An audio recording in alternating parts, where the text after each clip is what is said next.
Comme vu dans une précédente vidéo, les combats de Gisèle Halimi, comme le procès de Bombini ou le manifeste des 343, ont permis de faire avancer les questions sur l'IVG, ouvrant ainsi la voie à la loi Veil qui autorise l'interruption volontaire de grossesse. Cette loi sera votée un peu plus tard, en 1974. Aujourd'hui, toutes les femmes, y compris mineures et sans autorisation parentale, peuvent recourir à l'avortement jusqu'à 14 semaines de grossesse.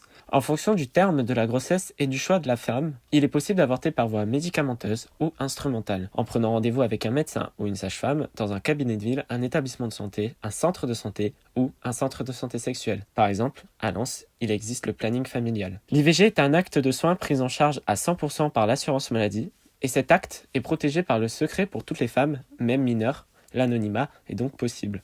Il n'existe plus aucun délai minimum de réflexion pour recourir à une IVG, y compris pour les mineurs. Toutes les femmes qui souhaitent recourir à une IVG peuvent bénéficier d'un entretien psychosocial, et celui-ci reste obligatoire pour les femmes mineures. Enfin, pour protéger ce droit pour toutes, le délit d'entrave à l'IVG a été créé par la loi du 27 janvier 1993. Ce délit d'entrave à l'IVG correspond à toute action ayant pour objectif d'empêcher ou de tenter d'empêcher les femmes d'accéder à l'IVG, que ce soit en limitant l'accès aux établissements qui les pratiquent ou en exerçant des pressions ou menaces à l'encontre des personnels médicaux ou des femmes qui souhaitent recourir à une IVG. Et également considéré comme une entrave à l'IVG le fait d'empêcher ou de tenter d'empêcher les femmes de s'informer sur une IVG. Le 8 mars 2024, le Parlement réuni en congrès à Versailles vote l'inscription dans la Constitution de la liberté garantie pour chaque femme d'avoir recours à l'IVG. La France devient ainsi le premier pays au monde à reconnaître dans sa Constitution la liberté fondamentale de recourir à l'avortement. L'entrée de l'IVG dans la Constitution permet de protéger l'IVG car il sera par la suite plus compliqué de l'interdire si un prochain gouvernement souhaiterait revenir dessus. Cependant, cet ajout ne change rien à la loi française actuelle concernant le droit à l'IVG. Ensuite, seule la liberté à l'IVG a été inscrite dans la Constitution, pas le droit. La liberté permet aux femmes d'être libres de recourir à une interruption de grossesse sans être poursuivies en justice pour cela, mais elle ne force pas l'État à mettre en place des moyens comme les centres d'interruption ou le remboursement par la sécurité sociale pour avoir recours à l'avortement, ce que permet en revanche un droit. De plus, dans la Constitution, il est inscrit que la loi détermine les conditions dans lesquelles s'exerce la liberté garantie à la femme d'avoir recours à une interruption volontaire de grossesse. En parlant de femmes et non pas de personnes, cela discrimine les hommes trans.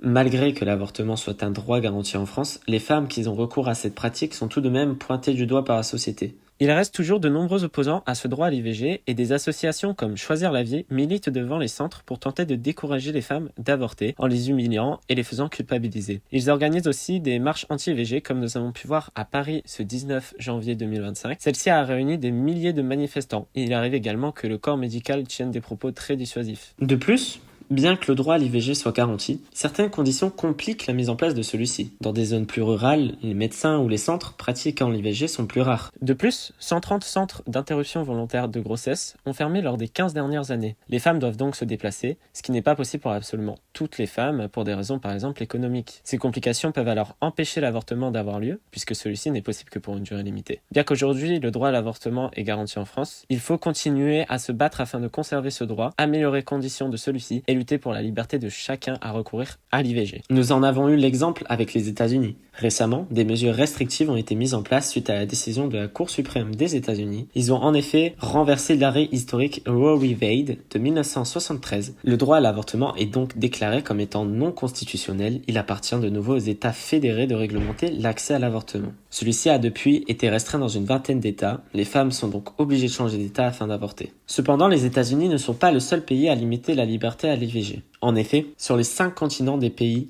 limitent le droit aux femmes de pouvoir avoir accès à l'IVG. 40% des femmes vivent dans un pays qui restreint ou interdit le droit à l'IVG selon le CRR aujourd'hui. Dans certains de ces pays, cette liberté n'a jamais été acquise. Dans d'autres, elle a simplement reculé. C'est pour cela qu'il est important de le protéger, voire même de se battre pour qu'elle continue d'exister. Il est important de défendre le droit à l'avortement, car même sans ce droit, des femmes auront recours à l'avortement clandestin et risqueraient alors de se mettre en danger. Au Texas, depuis 2021, il est interdit d'avorter à partir du moment où ce qui est considéré comme un battement de cœur du fœtus a été détecté, soit à environ 6 semaines, même en cas d'inceste, de viol ou d'anormalité du fœtus. Un an après, en 2022, la mortalité infantile a augmenté de 8,3% et de nombreux bébés sont retrouvés dans des poubelles. En Pologne, l'avortement est permis en cas de viol, inceste ou menace sur la vie de la femme ou du fœtus. Les médecins qui ne respectent pas ce cadre risquent 3 ans de prison et par crainte d'être condamnés, ils sous-estiment souvent les dangers auxquels les femmes sont exposées. Résultat, de nombreuses nombreuses femmes trouvent la mort dans des hôpitaux. Les combats menés par Gisèle Halimi, Simone Veil et bien d'autres féministes encore ont permis l'obtention de cette liberté fondamentale. Mais elle n'est pas acquise et encore beaucoup de choses sont mises en place pour la préserver face aux menaces qui perdurent. Nous voyons également, avec la publicité de PAC, Political Action Committee, We wouldn't let a kid adopt a kid, so why would we ever force a kid to have a kid? On ne laisserait pas un enfant adopter un enfant, alors pourquoi est-ce qu'on forcerait un enfant à avoir un enfant? En effet, dans cette publicité, on y voit un centre d'adoption dans lequel une jeune fille de 11 ans se déplace pour y adopter un enfant, ce qui lui est évidemment refusé. Et ensuite, une fille de 15 ans s'y rend pour rechercher un centre d'avortement. On lui dit alors que tous les centres ont fermé. Ce parallèle poignant amène le spectateur à réfléchir sur l'absurdité de forcer une enfant à porter un enfant qu'elle n'a pas désiré. Il rappelle l'importance cruciale de protéger l'accès à l'IVG pour garantir à toutes les femmes, quel que soit leur âge, le droit de disposer de leur corps et de leur avenir.